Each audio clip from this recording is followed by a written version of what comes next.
Amen. Thank you sa inyo ha. Amen. And that's why I love this church because of our music. Amen. Thank you sa mga nag work sa atong music sa church. Let's remain on this kind of music. We do not need the music of the world to make us sikat or to make us like them. Let's remain glorifying music in the church. Amen. We don't need drums. We don't need anything, mga instrument. We just need those simple instruments to please God. Our aim is to please the Lord, to please the Spirit, not our flesh. Amen. In our Bibles, please, in our Bibles in 2 Corinthians chapter 5, since you have heard the gospel already, amen, napaminawan na ninyo ang gospel. What is the gospel? The death, the burial, and the resurrection of the Lord. And that is on the song that they just sang a while ago. Amen? My sin has been nailed to the cross of my Savior, where Satan has no power. Amen? Ninduta itong mga mensahe, no? Itong mga words pa lang, wali naman to. Amen? And since we are all here, know the Lord, igsuon, nasayod ta sa Diyos, o naipipila ka mga bisita nato dinhi, sa mga bisita, pag feel at home lang kamo, mga amigo ming tanan dinhi, o wala may laing handom, kung dili ikaw makakaton sa pulong sa Diyos. Amen. Let's all stand and let's open our Bibles in the book of 2 Corinthians chapter 5. One verse lang, one of the famous verse in the Bible, na nahimo po ning life verse sa itong mga igsuon dinhi, 2 Corinthians chapter 5, verse number 17. If you're there, just say Amen. Na po sa screen, but it is better to read out the verse diha sa imuhang Bibles. 2 Corinthians chapter 5, verse number 17, altogether, one verse lang. Ready, read. Therefore, if any man be in Christ, he is a new creature. All things are passed away. Behold, all things are become new. Let me read this again. Therefore, if any man, amen, if any, the word any means all. Amen. The word any means all.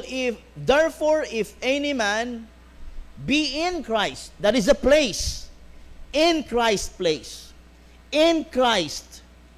He is a new creature, bagong minugna. All things are passed away. The past has passed away. Behold, all things are become new. Let me speak on this topic this morning entitled, mga igsoon, Christ maketh all things new. Christ maketh all things new. It is the Lord who changed me. It is the Lord who changed us. It is the Lord who brings change. It is only the Lord who can change. And through His Word, we can be changed. This morning, igsoon, if you're a Christian, this morning, I know, kung itong time nga imo gidawat ang Ginoo, Christ brings you into change. Not in a renovation, but into a transformation. Dili renovation, but transformation. Christ maketh all things change. Let's pray first. Father in heaven, we thank you, Lord, for the songs. Thank you, Lord, for the fellowship. Thank you, Lord, for your presence. Thank you, Lord, for this day we can hear from you. Oh God, please do, Lord, use me in your way. Hide me, Lord, behind your cross. Let your cross be known and be manifested this morning. Use my mouth, my heart. Oh God, use this message, oh God, to bring change into our lives. I pray, Father, in Jesus' name. Amen and amen. Palihog maglingkod. Amen. Everybody here, or majority of us here this morning, experience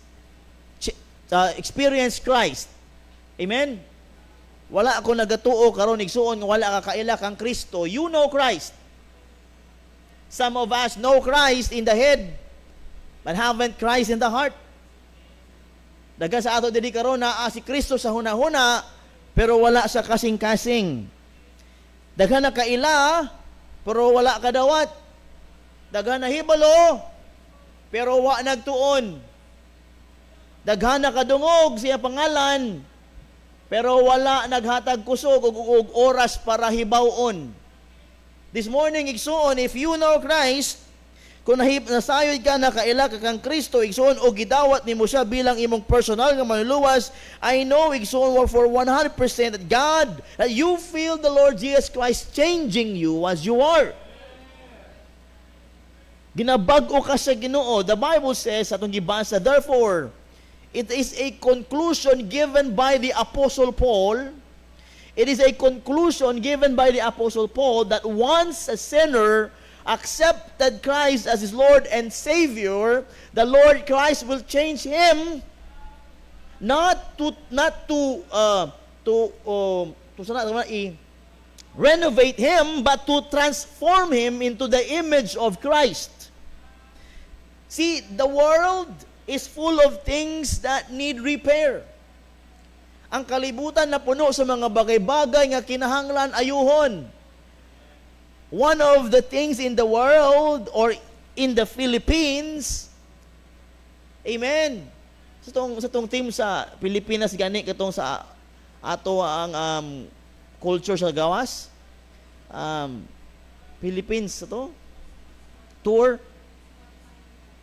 It's more fun in the Philippines. It's more fun in the Senate. It's more fun in the Congress. It's more fun sa mga politics. Amen. Wala tanan siguro din nahibalo na sayod unsay problema sa atong Senado. Amen. Grabe no. How can this nation have unity if our leaders in our government wala unity?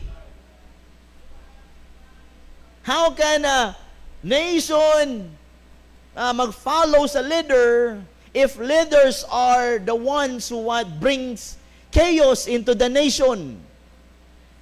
But I thank God that the church is a separated state from the government.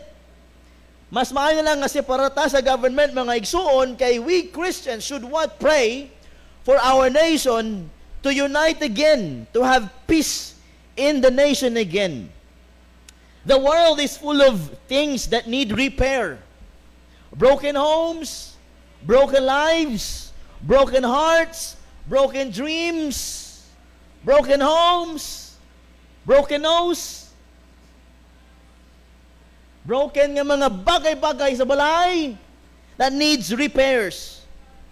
Man has spent centuries trying to improve himself through education, religion, philosophy, self-effort, yet no amount of outward reform can solve an inward problem about sin. Amen. Ang mga tao na ningkamot para bag-on ang kinabuhi, pinaagi sa relihiyon, edukasyon, ilang improvement sa kaugalingon, pero igso wala gyud makit-an ka bag-uhan sa kinabuhi tungod sala. Di gyud makapabag-o ang sala sa kanindot igsuon kundi ang sala magpadaot. God does not merely renovate the old life. He will be creating a new life in us. That's what the Bible says nung gibasa. Therefore, if any man be in Christ, kanang nga word, he is a new creature. Unta gibutang din ha, he is a renovated creature or a changed nature. But the Bible says, giklaro na he is a new creature. The Lord is making something new in our life as a Christian. Then Paul declares that when a person comes to Christ, he becomes a new creature. The old life no longer defines him. A divine transformation has taken place. The time that I did receive the Lord Jesus Christ into my heart, the Lord Jesus Christ is trying something new in my life, giving me a new life, giving me a new place, giving me a new thoughts, giving me new things in life. Because that's what the Bible says. He is a new creature. There's 4 things in this verse that we need to know and we need to see. The background of this chapter, mga igsoon, is all about Paul teaching principles to the church in Corinth. Nagatulo siya principles diya sa Corinth. Kay daghan in his time tao nagawali siya sa mga tao daghang bawa kadawat. Nagsulod simbahan pero wala pa kadawat. He was trying to tell the people, hey, if you will receive Christ, the Lord will save you. And the Lord, He will not only save you, but He will transform your life. And He did. Nabot sa conclusion, ingon siya, therefore, if any man be in Christ, he is a new creature. All things are passed away. Behold, all things are become new. Kinsa gusto kabag-uhan sa kinabuhi? Katong New Year, nakadagan ka New Year's resolution. Di na ko magkaon og rice.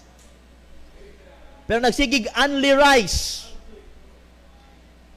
Nag-promise di na ko magkaon og too much sugar. Pero daghang sugar sa balay. Wa lagi nag-rice pero daghang magtinapay. Pareho lang gihapon. Tong niagi daghan nag New Year's resolution nga di na kaayo ko magchismis. Pero tinuod man di na kaayo siya nagchismis. 199 times na lang. Now, we want change into our life, especially sa mga bagay-bagay nga di na to ganahan so kinabuhi. Dagan ta kwaon ni, Elisa ni. But truly mga igsoon, let's focus on our life. Let's focus on our life as a person and as a Christian.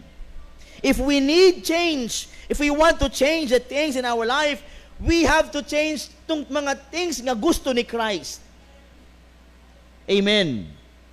He make it all things new. Una igsuon kung maluwas ka, mudawat ka sa Ginoo, ayaw o katingala nganong bag-o ka na, kay gibag-o o bag-ohon ka sa atong Ginoo. Ang mga nagdawat sa iyaha bilang manluluwas, igsuon, mabago mang yun, bisag di ganahan. Amen? Na yung mga tao nga nagdawat, gusto lang dawaton ng Ginoo para makaangkon o kinabuhing dayon, pero dili gusto nga bag-uhon ay hanggawi sa kinabuhi. Di gusto mawala ay hang bisyo. Di gusto mawala ay hang mga bagay-bagay kinaham kaayo. Gusto lang niya dawaton ang manluluwas maura. He is making Christ a Savior, but he doesn't want Christ to be His Lord. Gusto lang dawaton si Kristo bilang manluluwas, pero dili Diyos. And there will be no change. Because the very first igsuon nga resulta sa kaluwasan kabag-uhan ba sa kinabuhi? Og dili ikaw magbuot sa kabag-uhan, ang Diyos ang magbuot. It is not who will make change, it is Christ will make change in us. Kung dawaton nimo ang Ginoo sa imong kasing-kasing, ang Ginoo ang mobago kanimo, because we people cannot change ourselves. Maayo lang ta mag-ingon og bag-o, og maayo ta sa una-una, pero taod-taod balik ra gihapon ta. But if you will let God be God and Christ be Christ, He will change your life. There's 4 things that we need to know in this verse. Christ maketh all things new. As a preacher and as a pastor, I wanted Christ to change me. Amen. Habang may buhay, may pag-asang magbag-o. Number 1, diha ta sa verse number 17. Therefore, di ba, if any man be in Christ, okay pa ta? He is a new creature, all things are passed away, behold, all things are become new. Mga bisita namo, wala ako nang ngasaba, nagwali lang. This preaching about God's words. 2 Corinthians chapter 5, verse number 17, number 1, kanang mga words diya nga if any man be in Christ. If any man be in Christ. Number 1, mauna. Christ maketh all things. Number 1, kanang mga words nga, if any man be in Christ. Bisan kinsang tao maanaa kang Kristo. Bisan kinsang tao maanaa kang Kristo. Number 1, he accepts and he receives a new position. a new position. Bagong posisyon sa kinabuhi. If you will have Christ in your life, and if any man be in Christ, that person, that lost, will have a new possession sa iyang kinabuhi. The foundation of this verse is not what a person does, but where a person is. The foundation of this verse is not what a person does, but where a person is. Kung asa na ang tao nga nagdawat sa kang Kristo. If any man be in Christ. So, a man that will receive Christ, that man will be in Christ. That is a position. Sa unang igsoon, naka sa posisyon sa kalibutan. Naka sa posisyon sa makasasala. Naka sa posisyon nga wala kay Diyos. You are an enmity of God. Your father is the devil. But since you receive Christ, you receive a new position, and you are now in Christ, mga igsoon. You are a new creature in the Lord Jesus Christ.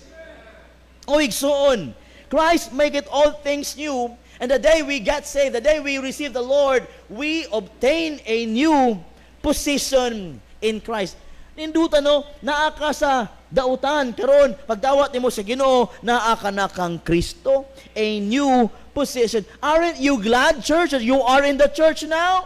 Aren't you glad, church, that you are worshiping Christ now? Wala ba ka malipay karon nga nagapangalagad ka na sa Ginoo, gibag-o ka na sa Ginoo, sa una lahi ka, magsimba ka, magturok lang kag kandila, mag-amamino na kagamay, uli dayon, pero karon nga naluwas ka na, gasimba ka na, bisan pa pila ka oras, andam ka, maminaw sa pulong sa Ginoo o mag-fellowship sa matag tao nga kapwa nimo Kristohanon. Aduna ka na Bible nga ginabasa, nagaampo na ka, nagasimba ka na, naga-ministry ka na, because Christ gave you a new position in His work. When a person maluwas, mga igsuon, that person will receive a new position. Dili ka na taga-kalibutan, taga-langit ka na. Amen. Dili ka na padulong sa impyerno, palangit ka na kung gidawat nimo ang Ginoo sa imong kasing-kasing. That's a new position. Sa una, atuwa kasi mo mga barkada nga walay plano, igsuon, sige lag alaag-laag, mga young people, sige lang mo huna-huna kung sa'y lingaw. Pero since the day you receive the Lord, ang imuhang bisyo na lang simba. So unang bisyo nimo sinihan. Labi nagkauban nimo siya. Sa una, ang bisyo nimo, date ra. Amen. Karon simba na. Amen. Because you have a new position in your life. Young people, listen to me. You may never appreciate what I am telling you today. Dili man nimo ma-appreciate ang akong ginaingon karon that you have Christ already, you receive a new position. Dili man nimo ma-appreciate, pero I'll tell you this, please, padayon lang, pabilin lang sa pagpangalaga sa Ginoo, because one day you will realize and appreciate that being in Christ is the best place ever in your life. Ang uban mga Kristohano, malipay sila dito sa mga bagay-bagay nga malingaw sila. Dili man lain nga malingaw ta, di man lain nindot nga malingaw ta, pero igsoon huna-hunaon nato nga kaning kinabuhi is just a preparation for eternity.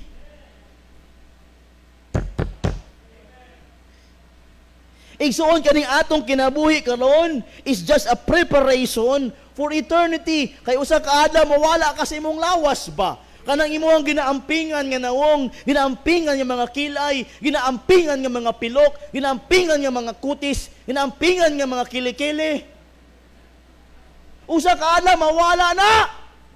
O magpabilin ang imong kalag, and you will appreciate that one day in your lifetime you receive the Lord and you receive a new position, because that's why you are going to heaven and spend all eternity in Christ, because you made your pinaka-importante decision that you receive the Lord Jesus Christ.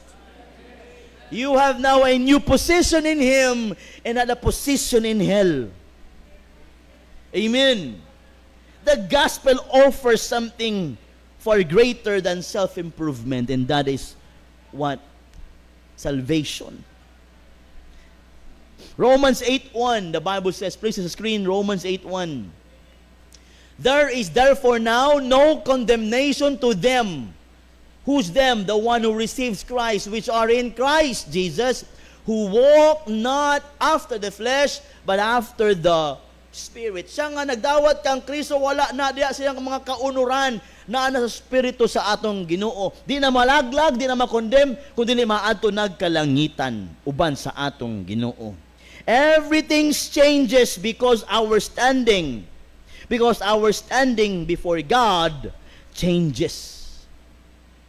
Everything's change. Tanang magbago igsoon, everything changes because our standing before God changes. The day you receive the Lord, you receive a new position.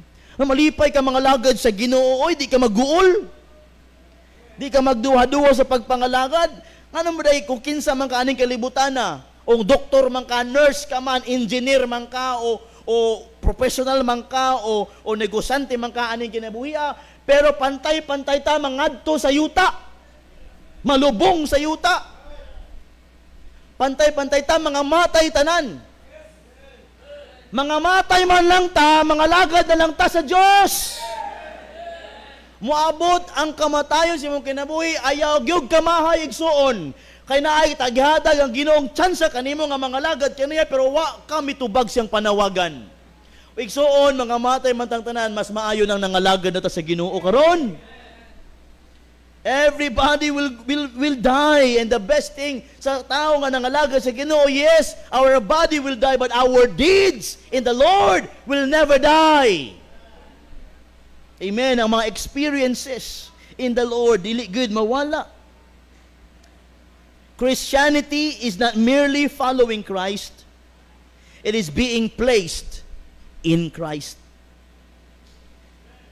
Christianity is not merely following Christ. Di man gyud sa diha sa sunod lang kang Kristo. Ang Kristohanon igsoon, it is being placed in Christ. Kana bitaw wala na ka sa kalibutan, wala na ka sa imong kaugalingon, wala ka na sa imuhang mga plano sa kinabuhi, kundi naa na ka kang Kristo. That is Christianity. Abstaining and defying the world's will for Christ's will. Number 2, di ta maglangan, Christ maketh all things new. Isa pa yung naadi sa verse number 17. Verse number 17. Therefore, if any man be in Christ, sa sunod ng mga lines, he is a new creature. Bagong minugna, bagong hinimo. Amen? Bagong, kaya mo no, ikaw, bagong himo. Di naman bago itong mga nawong, mo naman dagwayan eh. Pero may gibago ang Ginoo sa imo nga di nimo makita. And that is your personality. Dili lang igsoon a new position, but also a new person in Christ. A new person in Christ. He maketh all things new. He gave us a new position from the world to Christ, in Christ. And also, He is a new creature, a new person in the Lord Jesus Christ. Since you are in Christ, you are a new creature, you are a new person. Usay di nataka kailas ng kaugalingon kung bago pa ka maluwas. Di ba sa una wala kay kahadlok maghimo og sala, bahala lang sa imong himuon, pero kung nakrisuhanon ka na, hadlok na ka magpakasala ba? Because you are a new creature. Amen. Paul does not say improved creature or repaired creature, but he says a new creature. Listen to this. The miracle of salvation is an inward transformation accomplished by God. Ang milagro sa kaluwasan muna ang sa sulod nga transformation nga only ang Ginoo ang makahimo. Be. Mangutan ako, kaya ba nimo bag-o nimong kaugalingon? Be. Kaya ba nimo bag-o nimong kaugalingon? Namay tao makabago gyud yang figure gikan sa 46, 45, 50. Kung nya disiplina gid siya nahimong na slim. Sobraan ka slim. Sobraan ka diet. nawala ang T. Diet, nawala ang T. Ang sunod, die. Now listen very carefully. We may and we can change our figure, our outward appearance, but the personality, right? We may change the color of our eyes by putting what? Contact lenses. We can change the shape of our nose by putting some pur clip. We can change the color of our face, the smoothness of our face. Si Ma'am, kung gusto mo magpagwapa, si Ma'am Zim na adinhi. Kaya niya mapawala sa mga bugas. Anak ko siya one time, Ma'am, kaya pa niya kung ulo butangan og buhok? Ingon siya sa kuha, ato lang lagi sa, testingan na to. Kung hadlok man ko, nakita na ko atong iyahang butang, itong gidriyo, pero hadlok ko kay magwali ko, magsige na pandong. Magsulwining ko, magsige na pandong. But nasa shop anywhere. Balay-hulay. Now listen to me, we may change the color of our hair. We may change our teeth into super yellow, super cyan. We may change everything, our outfit or the figure, but our personality. Amen. Kisa itong bago ko yung naong lalaki, si bago yung pangalan po, si dili, yung lalaki. Si Charis, lahi mo si Charis. Sanderford. Pati yung pangalan, bago, di ba? Siya si dili. Sanderford. Ikaw ba? Baguon na karon. Di ba? Pero his personality never changed. We can change a lot. You know what? Evolution.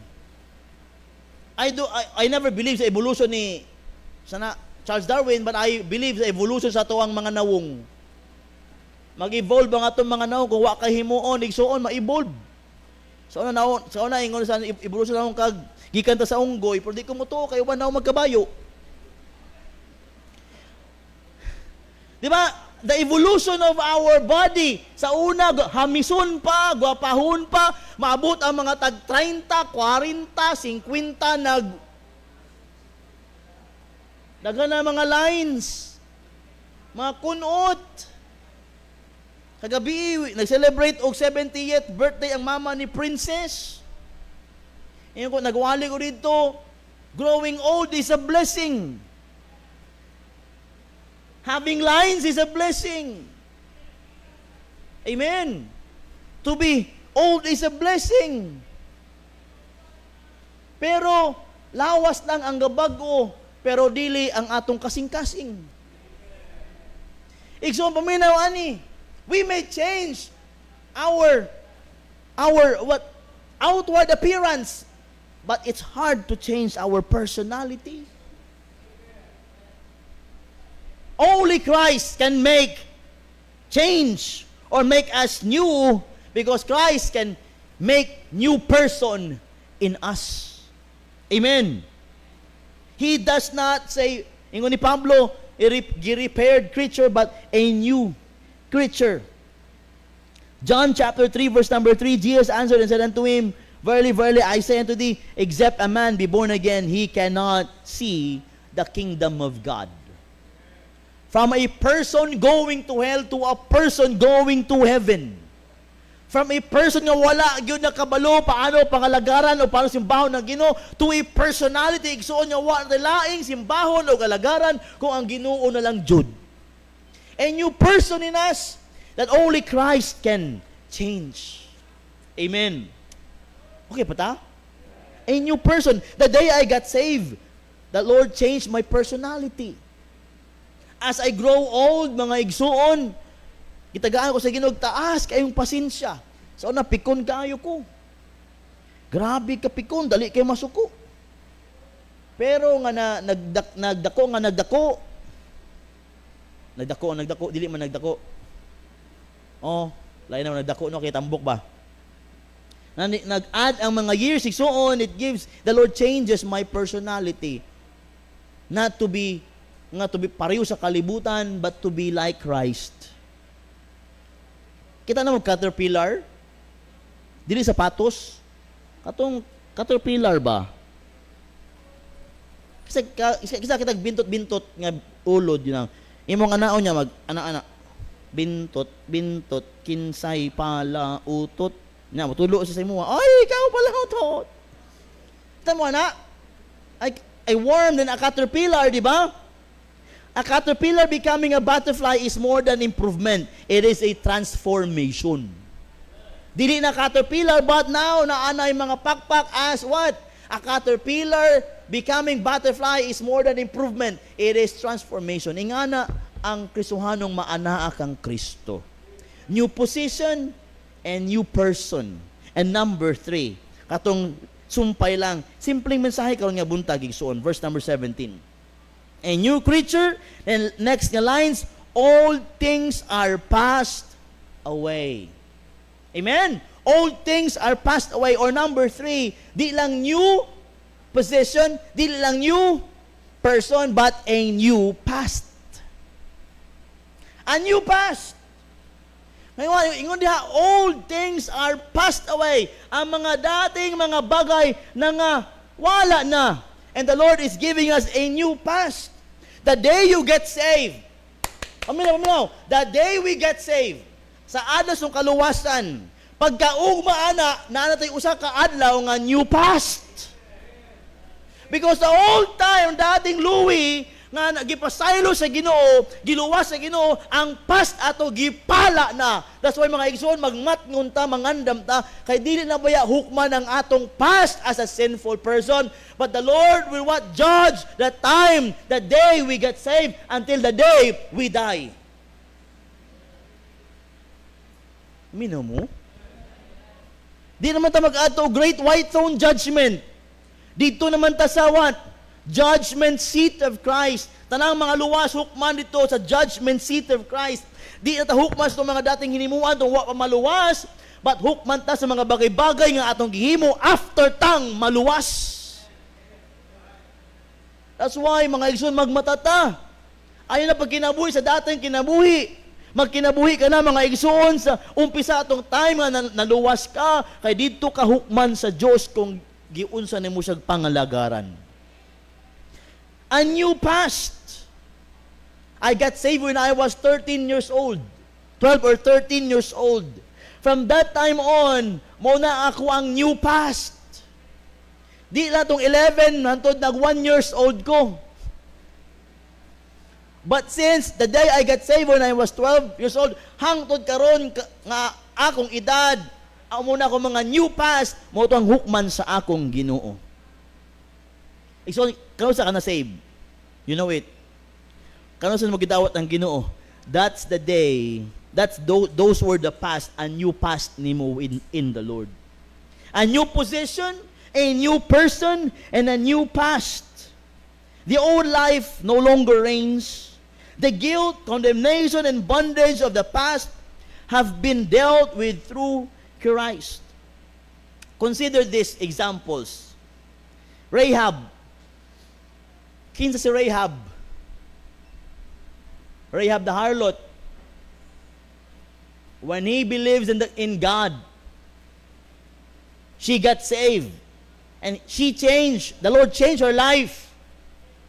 Amen? O nagkaroon siya what? Place in the Lord, a new position, a new person, and a new past. Karon mangingon ka nga, gigamit man si Rahab, di ba? A new past. Saul the persecutor. Bago naluwa si Pablo, gipatay niya si Stephen. But since the day he got saved in the road to Damascus, the Lord changed him. He obtained a new past. The woman at the well. The day when the Lord came to that well, nasa 5 kaasawa. O kanang iyang ginauban karon dili niya bana. But since he received the Lord Jesus Christ as her living water, the Lord Christ changed her life. She received a new past. The thief on the cross. All of his life, I don't know how old he was. Katong gilandan sa cross tong thief na nagdawat kaniya sa tong Ginoo. But since he received the Lord Jesus Christ, he received a new position, a new person, and a new past. Ayang kipanghimo nga mga siya pagkakawatan sa una mga igsoon na wala na, pero gamay lang ihang past. Minuto lang o hour lang. Induta ato no. Wala ka nay time nga maghimo og sala kay malangit ka na. Amen. A new past. God gave each of them a new beginning. A new beginning. And kita pagkaroon, God gave us a new beginning the day we got saved. The Lord gave us a new past. That's why igso paminaw ani, be careful, Christians, how you live. Because one day the Lord will judge us according to our deeds after salvation. Christ make it all things new. He gave us new position, new person, new past. And number 4, katong last nga mga phrases dito, last nga words diha. What? Sinaa dito? Behold, all things are become new. Christ maketh what? All things new. Number 1, He gave us new position, new person, new past, and also a new purpose. A new purpose. Kanang lines, behold, all things are become new. Sa una, among ginapangalagaran, mali nga Diyos. Karon naluwas ka, tinuod na nga Diyos. Sa una, nagasimba ka dili sa kamatuoran, pero karon naluwas ka, hindi mong ginasimba, tinuod nga Diyos sa kamatuoran o Espiritu. Sa una, ginakanta nimo mga kanta sa kalibutan, karon ang imong ginakanta, iya na sa Diyos, a new purpose in life that you will only sing, that you will only do things for God's glory and God's honor, and that is your new purpose. After salvation, God saved us, dili lang nga maglaglag aning kalibutan na. God gave us to serve Him. God saved us to cherish Him. God saved us what? To follow Him all the days of our life. That is our purpose. Wala ta giluwas para magpabilin sa sala. Wala ta giluwas para magaron ingnon lang. Giluwas ta para natay bag-ong katuyuan aning kinabuhia. A new purpose. All things become new. The new life in Christ affects every area of life. The day I got saved, so on. Everything's new. Amen. Everything's new. Na ako'y kantang gihimo nga Bisaya, ingon ko. Ingon dito sa kanta. Verse number 2. Sa kabulo? Verse number 2 ato. Kakanta ang Bisaya. Ang kadumdum. Wa may kabaguhan, ako mga nawong. Ang nawong, di mabago ang nawong, pero ang kinaiya, mabago gayod. O igsoon, you have a new purpose in life. What's the new purpose? Serving Christ. Igsoon, paminaw ani, please. It may be a simple message this morning. It may be a basic message this morning.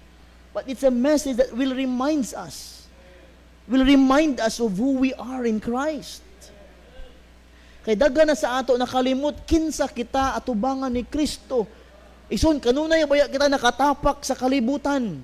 Our feet will always step on this world habang buhi ta, and somehow, some way, we will forget about Christ, who gave His life for us, who died on the cross, shedding His precious blood. And when the day we receive Christ, He changed our life. O magpabil ka sa kalibutan, the world may change you, but please, mga igsoon, do not forget the day you get saved, because Christ brings change into your life. Daghan kay mga Kristohano wala la sa ila mga igsuon nga magbag-o. Pero igsuon ingnan ta ka kung Kristohano ya karon og di ka anda magbag-o ba si dili ka luwas? Purpose. Natay bagong purpose. New priorities. New perspective. New pursuits. The believer begins living not for self but for Christ. The day we get saved, we start living for Christ and not for ourselves. Verse number 15, 2 Corinthians 5:15, na I'll be nahapit ang mahuman. Chapter 5, verse number 15, saka lang ta. Verse number 15, and that He died for all, that they which live should not henceforth live unto themselves, but unto Him which died for them and rose again. And that He died for all. Therefore, if any man be in Christ, and that He died for all, that they which live should not should not henceforth live unto themselves.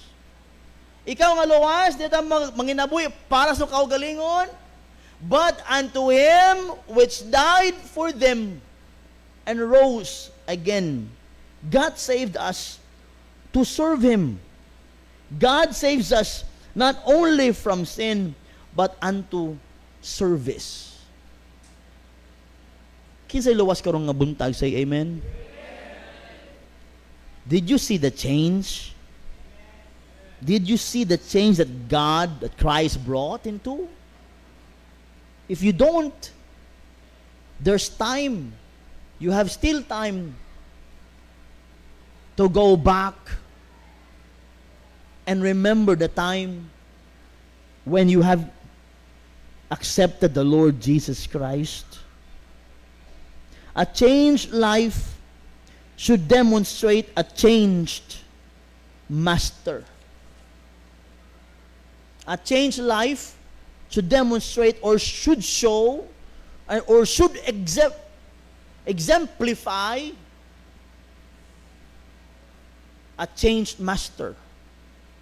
Usahay kita pa ang masters tong kaugalingon, nalimot na bata nga si Kristo ang master sa atoang life.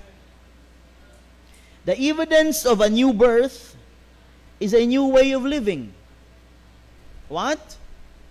The evidence of a new birth, new life in Christ, is a new way of living. So on this morning, this verse brings a message of hope. Paminaw ani, no life. Please, ibutan sa screen. No life is too ruined. No past is too dark. No sinner is too far gone, because Christ still makes all things new. Walay kinabuhi nga guba kaayo, walay past nga grabe ka ngit-ngit, walay makasasala nga layo kaayo, kay si Kristo gihapon hangtod karon can make all things new. Igsuon, kung di pa kaluwas karong muntaga, dawata ang Ginoo sa mong kasing-kasing, because Christ is ready to change you. Igsuon, kung dugay ka ng luwas, basta nalimot ka, go back to Christ and say, Lord, will you continue changing me? Thank you for giving me a new position, a new person, a new past, and a new purpose. Igsuon, baliko na ako. Muabot ang adlaw nga mamatay man gihapon ta. Why not karon serve your purpose?